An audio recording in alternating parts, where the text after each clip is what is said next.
Hey everybody, Peter Zeihan here, coming to you from Rocky Top in the Colorado Front Range foothills. Today we're going to talk about that sexiest of topics, Iran, and what everybody's all up in arms about. The news that came out over the last several days is that a number of American prisoners in Iran, all of them unjustly detained, have been released from prison, are now under house arrest pending their transfer back to the United States.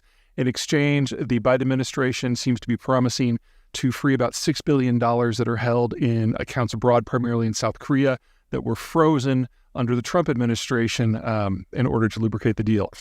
People who don't like Biden are saying, why would you give so much money to basically some people who are dumb enough to not drop their dime bag before traveling to Iran? Catchy argument. Now, all of you who think that Joe Biden is the second coming and he's going to just fix all this with a wave of his hands, you need to grow up a little bit too. This deal could fall up at any second. It's not done until it's all done. And this has all been done without a single face-to-face conversation between any American and Iranian diplomats. The Qatari, the Swiss, the Brits, the Omanis, and there might be somebody else in there, have all been playing middlemen. And American and Iranian diplomats have been within sight of each other, but not talking to each other directly. Hell, some of this is even through indirect text chains with these interlocutors in the middle of the text chain so that the Iranians and the Americans never have to talk about it directly. There's obviously congressional opposition within the Republican Party. There's obviously opposition within the more conservative elements of Iran. And remember that the equivalent of MAGA in the United States has existed in Iran for a very long time. And so this is not done until it's done, until the people are home, until the money is transferred, until the IAEA is in there, and on and on and on and on and on. But there is a lot more going on here. So first of all, let's start with the contours of the deal. And the key word is contours, because this is very much in motion. The Americans are fickle. The Iranians have long memories, and this could all still fall apart. But this is not simply about a bunch of minor drug offenders in a theocracy. This is about the broader relationship. So the deal, provisionally, requires the Iranians to stop transferring funds to a lot of their militias that are attacking Saudi Arabia in particular. That includes in Yemen, that includes in Syria, that includes forces that are attacking American forces and contractors in Syria and Iraq. Another part is they have to spin down some of their enriched uranium. So the Iranians have a couple hundred kilograms of highly enriched uranium, around 90%. Not quite enough to make a bomb, but getting pretty close. And they've had to spin that down to at least 60%, and they have provisionally done that for about a third to half of their stockpile already. They have to come back under IAEA inspections, and in exchange, the United States basically frees up their ability to sell crude abroad. So there's a lot more going on here. The people who are being freed from prison are something that is a personal priority for Biden, because one of these guys has been held since the Biden administration. And that's where we get into the personal connection with U.S. politics. Now, in the past, I've spoken a little bit about Secretary of State Anthony Blinken and National Security Advisor Jake Sullivan. Sullivan of the two is clearly the smarter one. Not that Blinken's an idiot or anything like that. Anyway, they're a capable pair, and they were the people who originally came up with the idea of cutting a deal with Iran back during the Obama administration. Back then, they were still working for Joe Biden when he was vice president. They came up with the idea. They presented it to Uncle Joe. Uncle Joe brought it to his boss, Barack Obama, and then Barack Obama's team ran with it and are the ones who came up with the deal that at the end of the day was pretty crappy. So Blinken and especially Sullivan generated the idea. Obama's team is the one who wrecked it and basically gave away the store, which is one of the many, many, many reasons why Congress ultimately rejected the deal and it fell apart. When these guys came back into the White House as servants of the president, they kind of dusted off the old plan. Let's start with the rationale. If you want to leave the Middle East, you have to do one of two things.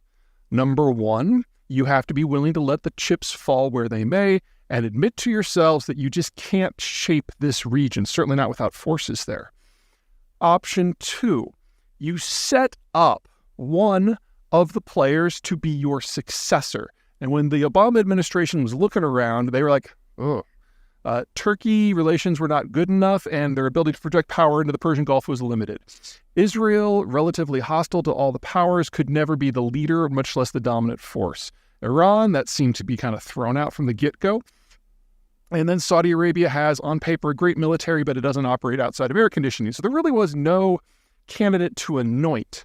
So they decided to kind of cut the baby and aim for a resurrection of a regional balance of power that for the most part did not involve the United States. So basically setting Turkey against Iran, against Syria, against Iraq, against Saudi Arabia, against Iran, get them all in the mix so they're keeping each other busy.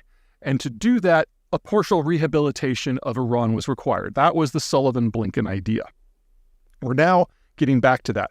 In the interim, with the Trump administration, obviously anything that had the word Obama attached to it, he jettisoned on the first day. And he tried to have his cake and eat it too. So basically saying to everyone in the region, I want to dictate everything you do, but I want no forces and no money in the region. So obviously that didn't work.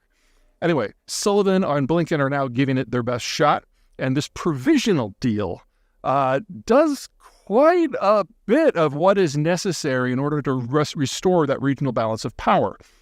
For those of you who think that anything that rehabilitates Iran is awful, grow up.